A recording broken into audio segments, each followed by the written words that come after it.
A paz do Senhor, amados, um bom dia a todos. Espero que esteja tudo bem com você. Hoje é o dia 125 da nossa leitura anual. Fique conosco.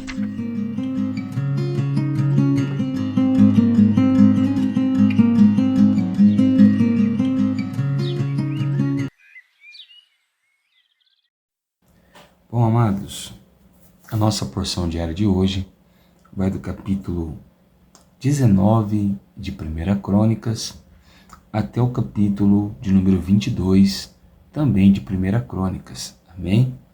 Separe um tempo, se dedique à sua leitura, medite nela e deixe Deus falar com você, dentro desse texto que nós estudaremos hoje. Bom, o nosso texto devocional de hoje se encontra no capítulo de número 21 e o verso de número 24. Amém? E a palavra do Senhor em 1 Crônicas 21, 24, diz assim: Porém, o rei disse a Ornã: Não, eu vou comprar pelo seu inteiro valor, porque não tomarei o que é seu para dar ao Senhor, e nem oferecerei holocausto que não me custe nada. Amém? Bom, hoje nós vamos continuar vendo aí a dedicação de Davi sobre o reino de Israel, Nós vimos ontem que Davi havia trazido a arca do Senhor, como ele havia adorado a Deus, E como Deus havia feito aliança para ele, com o propósito não de que ele levantasse o templo, mas de que Salomão erguesse o templo em seu lugar. Hoje nós vamos começar vendo que Naás, o rei dos Amonitas, falece, E o seu filho, Anum, vai reinar em seu lugar. E Naás foi bondoso com Davi o tempo em que Davi teve necessidades. E Davi quis trazer benevolência para com seu filho, para retribuir de alguma forma. Mas parece que Anum viu essa ajuda com maus olhos, pediu ajuda do exército sírios, E eles vieram contra Davi. O que aconteceu foi que Davi derrotou tanto os amonitas quanto os sírios, em 2 investidas sequenciais. E eles acabaram tendo que se render a Davi e agora passaram a oferecer trabalho forçado, Nesse tempo também, depois de 1 ano mais ou menos, Davi vai e conquista Rabá, E é desse rei que ele vai tomar para si uma coroa preciosa, Uma coroa toda feita de ouro, com pedras preciosíssimas. No capítulo 20 ainda, nós temos 3 valentes de Davi derrotando gigantes, Sibecai, que derrota uns descendentes dos gigantes dos filisteus. Nós temos Elanã, que derrotou Lami, que era irmão de Golias. E também depois Jonatas vai derrotar um gigante de Gate, que tinha 24 dedos, Então ele tinha 6 dedos em cada mão e tinha 6 dedos em cada pé também. São feitos dos valentes de Davi. Quando nós estudamos a história de Davi, percebemos que os seus guerreiros realmente se doavam ao extremo, davam realmente a sua vida por causa do rei Davi. No capítulo 21, que é onde nós separamos o nosso devocional, nós vimos esse texto lá em 2 Samuel. Satanás ele vai vir e vai tentar Davi para fazer um recenseamento. E o recenseamento se baseava em contar os homens para que você soubesse quantas famílias havia no seu país para pagar tributo e também quantos homens você tinha preparado para a guerra. Porém, esse ato não caiu muito bem aos olhos do Senhor e aos olhos de Joabe, porque parecia que Davi estava desconfiando do cuidado e do zelo de Deus. E provavelmente sim, provavelmente Davi teve um momento em que ele vacilou na sua fé e duvidou de Deus. Isso pareceu tão mal aos olhos do Senhor que Deus manda um profeta chamado Gade, né, dizer para Davi que isso não foi bem, não ficou bem visto por Deus, e Deus decidiu castigá-lo. Porém, Deus deu a Davi a escolha de como que ele queria ser castigado. Se ele queria ser castigado pelos seus inimigos, ser entregue na mão dos seus inimigos, né? Se ele queria ser castigado pela fome, certo? Assim seria 3 anos de fome, pelos inimigos seriam 3 meses, e a última opção era ele cair nas mãos de Deus pela espada do Senhor 3 dias. Assim o Senhor iria castigar com peste através do seu anjo. E Davi disse que não era bom que a terra sofresse e não era bom cair na mão dos inimigos, porque os inimigos não tinham piedade e a terra não era culpada do seu pecado. Então Davi escolhe cair na mão de Deus porque ele entende que Deus tem misericórdia.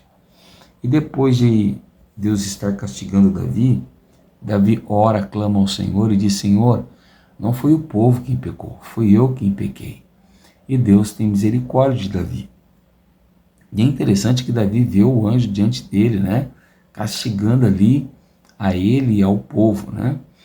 E então o anjo do Senhor fala a Gade que Davi levantasse um altar na ira de Ornã, o Jebuseu, e ali oferecesse sacrifício, né? E Davi foi, conversou com Ornã, e Ornã viu o anjo, né, enquanto Davi conversava com ele, e ficou atemorizado.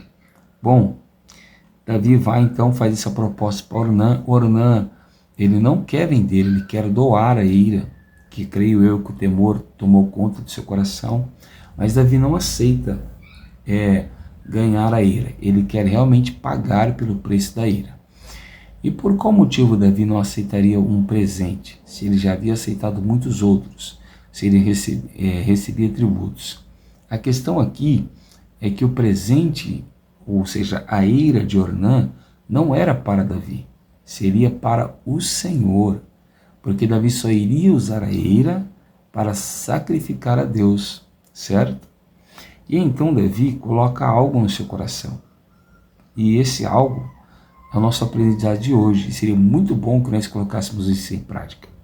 Primeiro ponto, Davi disse a Ornã, não, eu vou comprar pelo valor que vale, pelo valor inteiro que você quer vender, né? Então, primeira coisa, amados, o que você faz para Deus, não poupe energias, não poupe seu tempo, não poupe sua renda. Deus é digno de tudo, Ele é digno do seu melhor. Nós sempre fazemos o melhor para os homens, nós sempre fazemos o melhor para as pessoas, e quando chega na hora de fazer o melhor para Deus, a gente poupa recursos, poupa energia, poupa força, poupa sabedoria e poupa tempo. Não podemos fazer assim. Para Deus tem que ser feito com o melhor, sem economias, certo? Sem poupar esforços. Bom, nós vamos ver que Davi vai falar para ele que ele não quer tomar para si algo que ele vai dar para Deus, certo? Ele não quer ganhar um presente para dar para Deus. Lembra daquela água que os seus guerreiros atravessaram o acampamento filisteu para trazer para ele? Aquela água custou muito. E Davi não bebeu aquela água. Ele ofereceu em sacrifício ao Senhor. Então, ou seja, Davi não é alguém que oferece para Deus algo que não vale, algo que não custe. E ele vai explicar isso em seguida. E nem oferecerei holocausto que não me custou nada. Quantas vezes nós temos oferecido algo para Deus que não tem valor? Pessoas que oferecem algo para Deus em que não custou nada para elas. Vou explicar. Algo que ela não teve que se esforçar, algo que ela não teve que se dedicar, que ela não teve que se empenhar. O altar em que Eliseu vai levantar, né, para o Senhor, quando ele vai orar para o fogo, ele não deixa o altar do jeito que estava, do jeito que os profetas de Baal entregaram para ele. Não, ele vai dedicar ali o seu esforço, o seu tempo em reconstruir o altar. E Deus derrama fogo. Quando Deus foi pedir para Abraão uma prova de fé, Deus não pediu um animal, Deus pediu o filho de Abraão, algo que lhe custasse, que lhe pesasse na escolha. Então Deus espera de nós sacrifícios, ofertas que nos custe alguma coisa, certo? Nós temos que entender que para Deus nós não podemos baratear, amados, não podemos economizar esforços, né? Paulo ofereceu para Deus a sua vida, né? Ele disse que agora estava sendo derramado como libação, como oferta, como sacrifício. A vida de Paulo foi a entrega dele para Deus, certo? E Davi agora não quer oferecer para Deus algo que não custe, que nós íamos oferecer para Deus como sacrifício aquilo que nos custe, aquilo que seja um investimento, aquilo que seja precioso, aquilo que tenha custado esforço, para que Deus venha olhar aquilo que nós estamos entregando para Ele, e não que venha ser um sacrifício para comprar a Deus, de maneira nenhuma, mas que aquilo Deus venha olhar e falar: olha como meu filho se dedicou para me agradar. Né? É aqui que está a chave, amado. Nós temos que nos esforçar como nos esforçamos para os homens, e temos que fazer melhor para Deus. Lembra daquela mulher que entrou na casa de Simão, que lavou os pés de Jesus, beijou os pés de Jesus? Nós também temos o caso de Maria, que entregou o melhor do seu azeite, o melhor do seu perfume. São coisas que custam. Judas chegou a dizer: olha, isso custa tanto, isso poderia ter ajudado tantas pessoas. Então foi uma oferta que custou. E Davi estava ofertando algo que lhe custaria. Amém? E são esses tipos de ofertas que agradam a Deus. Bom, então Davi oferece ali o seu sacrifício e Deus retira o castigo de sobre Israel. E o capítulo 22 vai mostrar que Davi agora vai começar a separar os preparativos para a casa de Deus e começa a trocar informações com Salomão, o que nos dá a entender que Salomão não pegou o templo de qualquer forma e também não estava despreparado, né, quando o templo foi construído. E algumas coisas devem nos chamar a atenção aqui. Primeiro, lá no verso 14 do capítulo 22, olha o que Davi disse: eis que, com muito esforço, preparei para a casa do Senhor ouro, prata, bronze e ferro em abundância. Certo? Então Davi não é um homem que poupa apenas no sacrifício. No trabalho para a casa de Deus, ele também se esforça. E no verso 16, na última frase, ele diz: portanto, mãos à obra, e que o Senhor seja com você. Olha o que ele diz no verso 19: agora disponha o coração e a alma para buscar o Senhor, seu Deus. Então Davi não poupa esforços quando nós falamos de Deus, de agradar a Deus. Lembra que esse rei, era um menino que não aceitou afrontas ao Deus de Israel. Amém? Deus é a prioridade para Davi. Que Deus seja a prioridade para nós também. Eu sou o pastor Tiago, da Igreja Pentecostal Poder da Palavra, e quero orar juntamente com você nessa manhã. Abra o seu coração, feche seus olhos e ore juntamente comigo nessa hora. Senhor, nosso Deus e nosso Pai, nós queremos te louvar, queremos te bendizer e te glorificar pela sua bondade e pela sua graça. Perdoa os nossos pecados e as nossas falhas, Senhor, e nos ajude. Senhor, talvez nós temos poupado esforços para te servir. Talvez nós temos pensado muito no tempo, na correria que vai ser em fazer a sua obra, em dedicarmos algo para o Senhor.